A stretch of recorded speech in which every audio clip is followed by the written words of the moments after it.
Debi Peverill, and you're listening to the weekly tip from Peverill Financial Training Group. Today I'm talking about houses. I was talking about houses last week too, but this time I'm talking about a tax credit that you could get if you spend money renovating your home so that somebody who is disabled or over the age of 65, who is also a relative of yours, can live in a part of your home. The part of your home that you're renovating has to have its own entrance. It has to have a bathroom and kitchen facilities in order to qualify.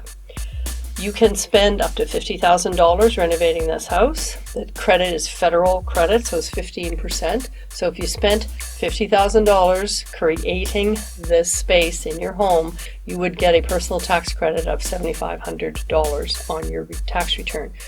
You can only spend money with contractors who have HST numbers. You need to get the receipts and you need to fill in the forms that list all the contractors' names and how much you paid them and their HST numbers. And then this credit would be yours.